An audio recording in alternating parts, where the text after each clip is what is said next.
I saw something at a wedding last month that made me question everything I thought I knew about attraction. A man walked in, 58 years old, grey hair, regular suit from a department store. Nothing special about his looks, nothing impressive about his wallet. He worked as a high school math teacher. Within 30 minutes, 2 women in their 30s were standing close to him, laughing at things he said, leaning in when he spoke. One of them touched his arm 3 times during a 5-minute conversation. The groom's younger brother stood nearby, 26 years old, gym body, expensive watch, new Mercedes parked outside. He tried talking to those same women earlier. They were polite. They smiled. Then they walked away. I watched this happen again and again that night. The older man did not chase anyone. He did not buy drinks for women. He did not tell jokes or show off. He just stood there, and people moved toward him like moths to a flame. I needed to know what he had. So I spent 2 years studying men like him. Not famous men, not billionaires. Regular older men who somehow made women choose them over younger, richer, better-looking options. What I found will change how you see attraction forever. It was not confidence. I met confident older men who women avoided. It was not money. I met broke older men who had women calling them constantly. It was not looks or charm or social status. It was something darker. Something most men never develop because they are too afraid to look at it. Carl Jung spent his entire career studying the human mind. He discovered something that made other psychologists uncomfortable. He found that the most attractive people were not the happiest or the kindest or the most successful. The most attractive people were the ones who had looked into their own darkness and survived. Jung called this the shadow, the parts of yourself you hide, the thoughts you never say out loud, the urges you pretend do not exist, the anger you push down, the selfishness you deny. Most men run from their shadow their whole lives. They build a fake version of themselves, a clean version, a nice version, a version they think women will like.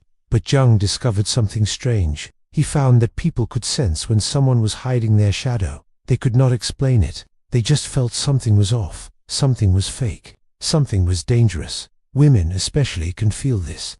Evolution made them that way. For thousands of years, their survival depended on knowing which men were safe and which men were lying. A man who hides his darkness is not safe, because hidden darkness always comes out. It explodes at the wrong time. It leaks through his eyes. It shows up in how he breathes, how he holds his body, how he responds when things go wrong. But a man who has faced his darkness is different. He knows what lives inside him. He has made peace with it.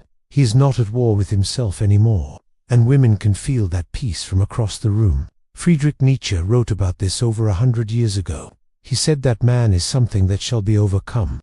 He meant that most men stay boys their whole lives. They age, but they do not grow. They collect years like dust on a shelf. The older man women cannot resist has done something rare. He has overcome himself. He has looked at the worst parts of who he is, and instead of running away, he made those parts his strength. This is not about being bad. This is not about being cruel or selfish or manipulative. This is about being whole. This is about being real. This is about stopping the performance that exhausted you for decades. Sigmund Freud built his life's work around one idea. He said that what you repress will destroy you. What you hide will control you. What you refuse to see will make decisions for you in the dark. Most men are puppets controlled by parts of themselves they refuse to acknowledge. They think they are choosing their actions, but their hidden shadow is pulling the strings. The older man women pursue has cut those strings. He knows his full self, the good and the bad, the light and the dark, and that knowledge gives him something younger men almost never have. Power, not power over others, power over himself. And that self-possession is the most attractive quality a man can develop. Over the next 20 minutes, I am going to show you exactly what this quality looks like, how to develop it, why it works on a psychological level that women cannot resist, even when they try. But I need to warn you about something first. Once you understand this, you cannot go back. Once you see how attraction really works, you will never be able to perform again. You will have to become real, and being real is harder than any performance you have ever given. Stay with me. This is knowledge most men will die without ever learning. Let me tell you about Marcus. Marcus was 52 when I met him. He owned a small bookstore that barely made money. He drove a 12-year-old Honda. His clothes came from thrift stores. Nothing about his life screamed success. But I watched him interact with a woman at his store one afternoon. She was 34, beautiful. She came in looking for a book on philosophy. Marcus did something that most men would never do. When she asked him a question, he paused for 3 full seconds before answering. Not because he did not know the answer, but because he was actually thinking about it. When he finally spoke, his voice was quiet. She had to lean closer to hear him. He was not performing enthusiasm. He was not trying to impress her. He was just present, fully there, not worried about what she thought of him. She came back the next day, and the day after that. Within 2 weeks, she was spending her evenings at his store. Within a month, they were together. I asked him later what his secret was. He said something I will never forget. He said, "I stopped pretending I was not angry at the world." This confused me at first, but then he explained. For 20 years, Marcus had been what people called a nice guy. He never complained. He never expressed negative emotions. He smiled when he was hurting. He agreed when he wanted to argue. He buried every dark feeling under layers of politeness, and women were never attracted to him. Then his marriage ended. His business almost failed. He hit a point where he could not keep pretending anymore. He got angry, really angry, at his ex-wife, at his customers, at himself, at the world. But instead of exploding or hurting people, he did something different. He sat with that anger. He looked at it directly. He asked himself why it was there, what it was trying to tell him. Carl Jung wrote that the shadow is not just darkness, it is power that we have refused to claim. It is energy that we have locked away because someone told us it was bad. Marcus discovered that his anger was not bad. It was information. It was telling him that he had been lying to himself for decades, pretending to be happy when he was not, pretending to be okay with things that were not okay. When he stopped pretending, something changed in how he carried himself. His voice got quieter but heavier. His movements got slower but more deliberate. He stopped trying to fill every silence with words, and women started noticing him in ways they never had before. Arthur Schopenhauer spent his life studying human nature. He was not a happy man. He saw the darkness in people clearly, but he understood something important. He wrote that we are attracted to people who have faced suffering and integrated it, not people who pretend suffering does not exist, not people who perform happiness they do not feel. We trust people who have been broken and put themselves back together, because they know what the world really is.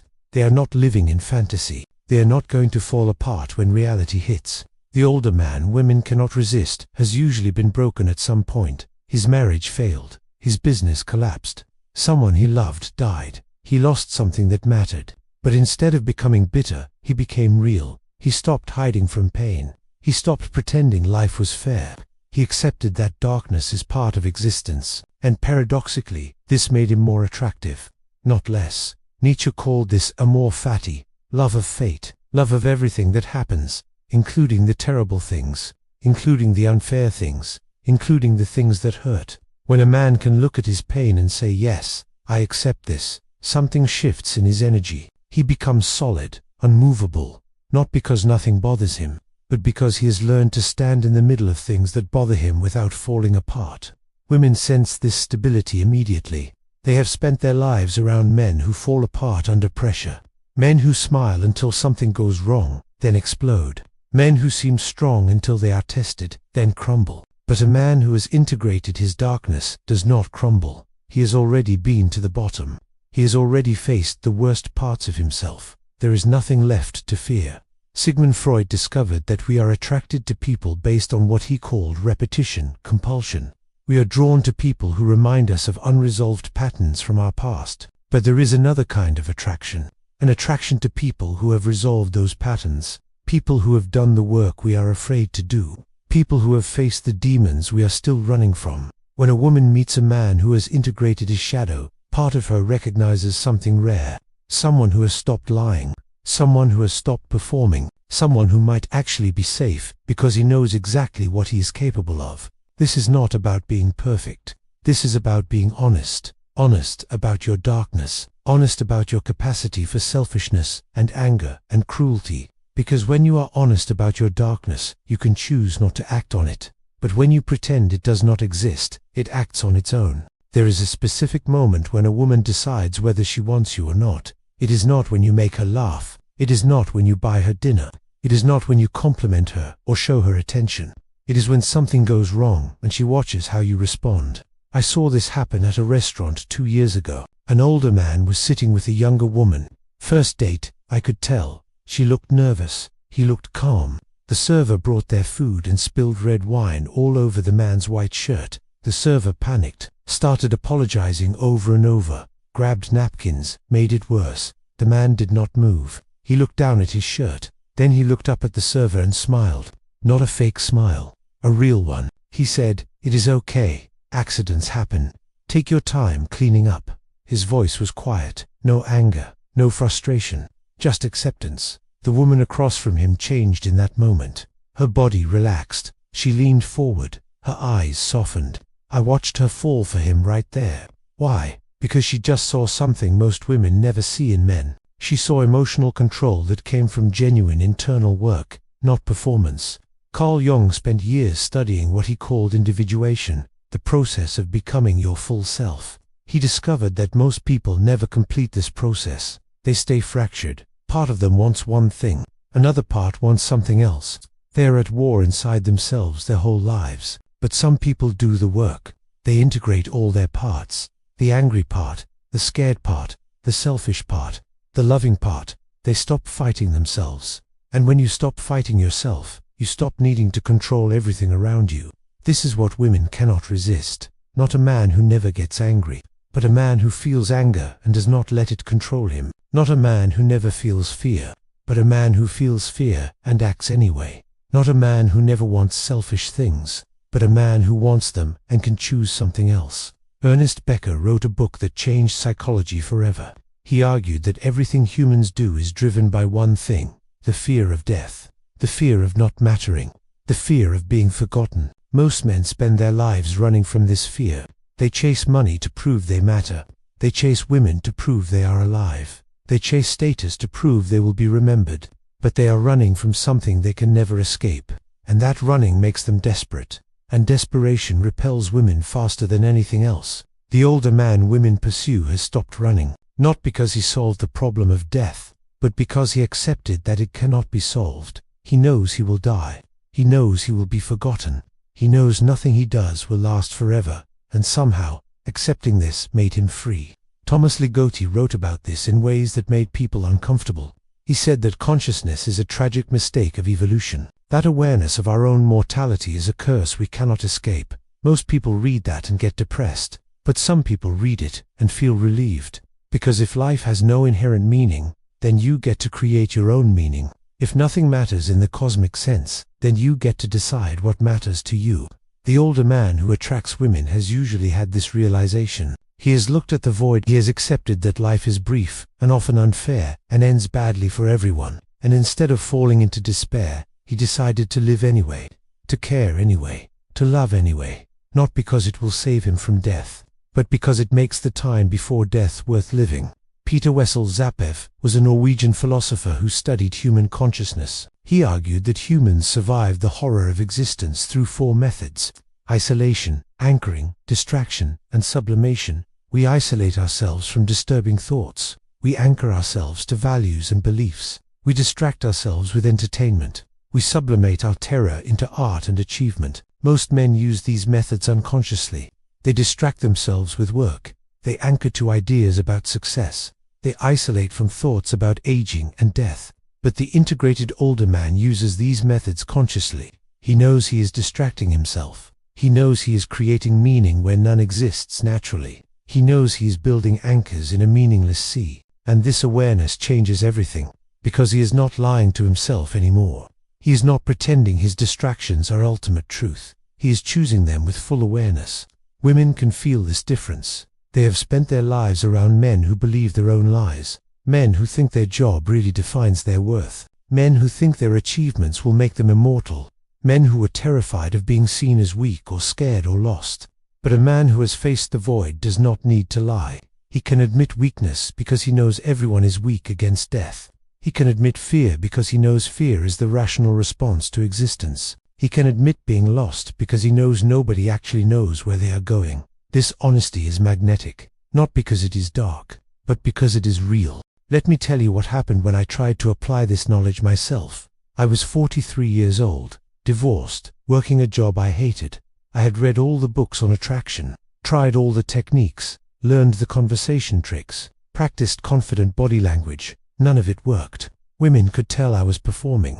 They could sense the desperation underneath the confident mask. Then I read something by Albert Camus that changed my path completely. Camus wrote about the myth of Sisyphus, a man condemned to push a boulder up a mountain forever. Every time he reaches the top, the boulder rolls back down. He has to start over, again and again, forever. Most people read this as a story about meaningless suffering, but Camus saw something else. He wrote, "One must imagine Sisyphus happy, happy. How could a man in eternal, pointless torture be happy?" Camus explained that Sisyphus could be happy if he accepted his fate, if he stopped fighting against the reality of his situation, if he found meaning in the pushing itself, not in reaching some final destination. I realized I had been living like Sisyphus, but without the acceptance, pushing toward goals, reaching them, feeling empty, pushing toward new goals, the same cycle over and over, always thinking the next achievement would finally make me feel complete, but completion never came, because I was looking for it in the wrong place. So I stopped. I stopped chasing women. I stopped trying to impress people. I stopped performing success I did not feel. Instead, I started asking myself one question every day. What would I do if nobody was watching? If no woman would ever love me for it? If no man would ever respect me for it? If I would die tomorrow and be forgotten? What would I do just because it mattered to me? I started reading philosophy, not to sound smart, but because it genuinely interested me. I started cooking elaborate meals, not to impress dinner guests, but because I enjoyed the process. I started taking long walks alone, not to get fit, but because I liked watching the city change. And something strange happened. Within 3 months, 2 different women approached me, one at a bookstore, one at a coffee shop. Both conversations started naturally. Both led somewhere real. I was not doing anything different externally, but internally, everything had changed. Nietzsche wrote about what he called the last man, a person who has given up on becoming anything greater, who seeks only comfort and safety, who avoids pain and challenge, who lives a small, controlled, predictable life. The last man, Nietzsche said, is the most contemptible type of human, not because he is evil, but because he has stopped growing. Most older men become last men without realizing it. They retire into comfort. They stop challenging themselves. They avoid anything that might disturb their peace. They have given up on transformation. But some older men do the opposite.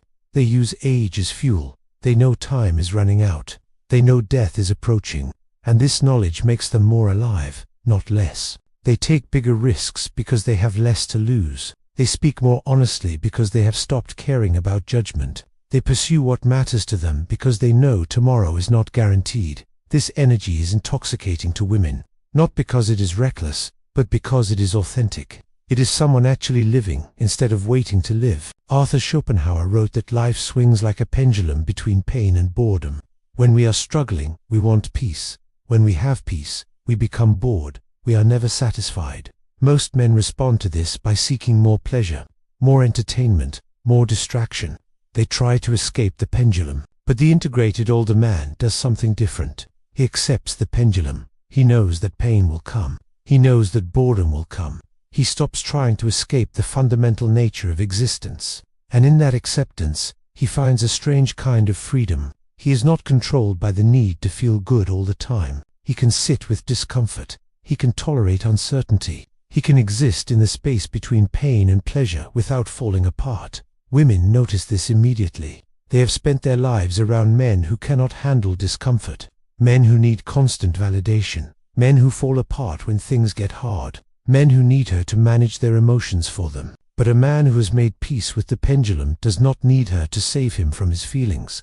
He can feel his feelings fully and still function. He can be sad without being depressed. He can be angry without being violent. He can be scared without being paralyzed. This emotional independence is not coldness, it is strength, the kind of strength that only comes from years of facing yourself honestly.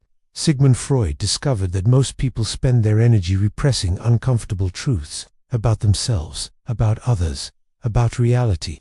This repression takes enormous psychological energy. It leaves people exhausted, anxious, and unable to be fully present.